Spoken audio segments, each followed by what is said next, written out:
Hey, what's up mga kabakyard? Nandito na naman tayo sa panibagong vlog, panibagong kaalaman na naman mga kabakyard. At ito ngayon ang inyong lingkod pa rin, ang it's all about family farming. At ngayong araw na to, i-introduce natin ang ating panibagong farm, which is game farm talaga is, and maglalagay din tayo dito ng mga asil at sa ating mga native chicken. At ngayon nakikita nyo meron din tayong cage sa ating babuyan. Yan ay hindi pa natapos kasi nabutan tayo ng lockdown. At ayan mga kabakyard, yan ang fence natin. Yan ay nasa ibabaw niyan is yung barbed wire at sa ibaba is yung sin, at sa pinakaibaba talaga is yung barbed wire na naman. Ayan, yan nakapalibot, at doon ay hindi pa rin yun natapos, hindi pa nalagyan ng roof fence. At ayan, dyan sa kabila is natapos na, pero dito empty space pa rin, at pinaplano pa rin namin dagdagan ang ating farm at dagdagan ang ating mga manok, kagaya ng mga game fowl farm at iba pang kailangan natin gawin, kagaya ng paglalagay ng mga baboy. Ayan, dito meron din tayong baboyan, at kagaya ngayon at magbiik. Ang napaka-importante talaga ng isang having a farm is kailangan talaga natin na source of water. Ayan, meron tayong pump, water pump dyan, manual. Ayan, at dito malayo to sa ating backyard doon sa last video natin kung saan tayo usually nagkukuha ng video. Ayan, ang mga presyo niyan is ayan.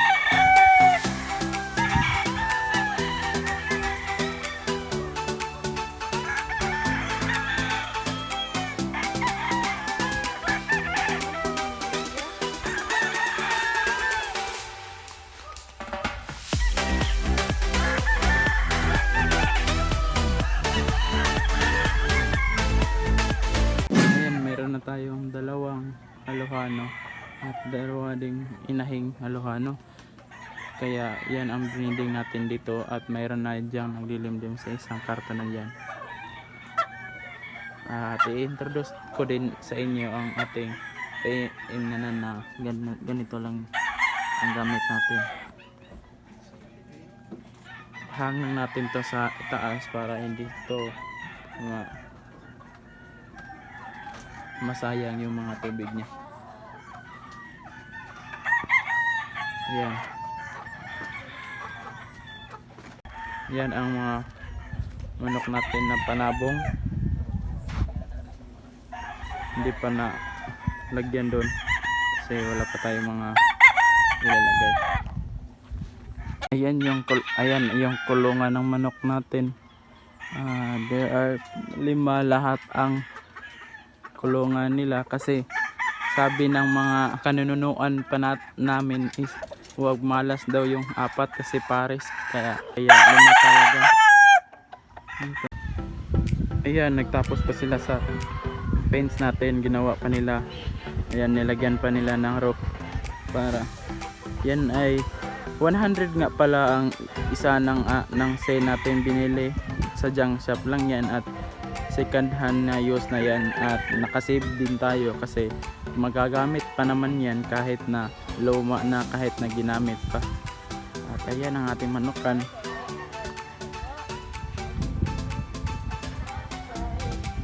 Ayan dyan sa kabila dyan, lagyan pa natin yan ng mga roof pa rin, yung stain na tinatawag, kasi para plano natin maglagay din tayo ng mga kambing dito para nakagala-gala na sila, at para din magiging malinis pa rin kahit na hindi pa naka-grass cutter. Napaka-importante pala ng ating mga fence kasi para iwas knockout din, at napakamahal din naman ng ating mga manok, kaya sayang din naman. Doon plano natin, which is lagyan din natin doon ng mga additional kulungan ng mga baboy, kasi medyo may mga malalaking kahoy doon at parang maganda ang ventilation doon. At doon lagyan din natin ng ruweda ng mga manok para doon tayo magpapa-scratch at saan, kahit na ano. Yan, ito ang bahay namin. Yan.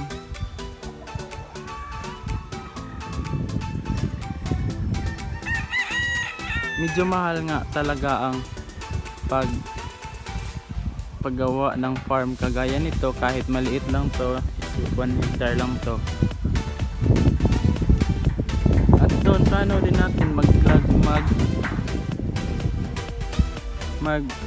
mag-alaga din tayo ng mga broiler para layer, at yan din ang plano natin para magiging okay lahat at magagamit ang lupa na nirintahan natin. Nirintahan lang namin to ng 600 per month. Medyo okay naman kasi malaki naman at presko naman at pang farm talaga dito ang area na to. Kaya nga lang wala pang tubig, kaya ang tubig namin natin ginamit is yung sa puso talaga. Sa puson. Ayan. Meron din tayong puno ng star apple at ng santol.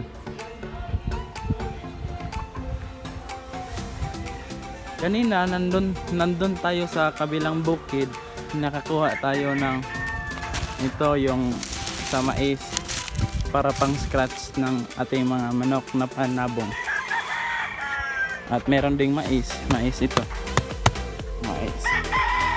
Ayan, ano pa ba i-share ko sa inyo? Hindi pa kami nakapaglagay ng mga disinfectant sa mga footbath doon sa my gate kasi hindi pa talaga natapos at ongoing pa talaga tong farm na to. At kailangan pa nating malaking pera para matapos talaga to.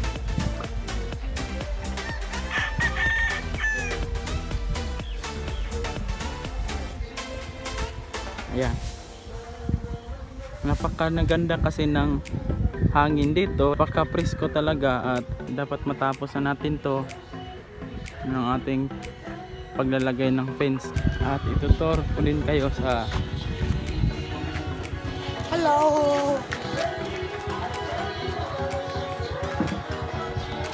Ayan. Ang tanim. Lagyan din ng mga butan dyan, mga vegetables. Meron pa ding star apple dito. Yun, mga puno. Plano namin maglagay kami ng mga dyan, mga fence ng free range ng mga sisiw natin. Ito. Ayan. Kakatayin natin yan. Ayan na. Nakatay na.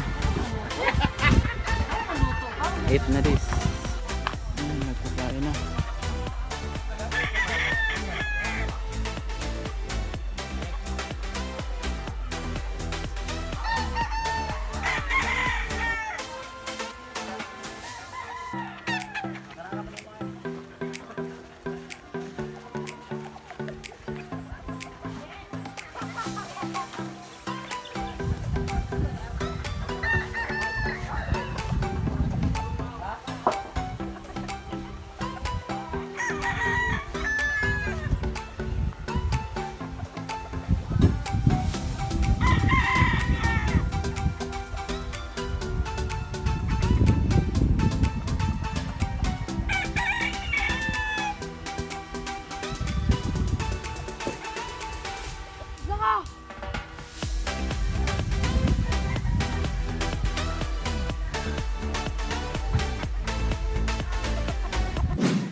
Okay, hanggang dyan muna lang tayo mga kabakyard, at ngayong araw na to we're going to go home right now kasi malayo to sa ating bahay ang farm natin. At ngayon thank you for watching, at kung mayroon kayong natutunan sa ating vlog ngayon, kindly please like and subscribe and click the bell button, updated kayo sa ating mga panibagong videos mga ka-backyard. Kaya backyard, bye bye!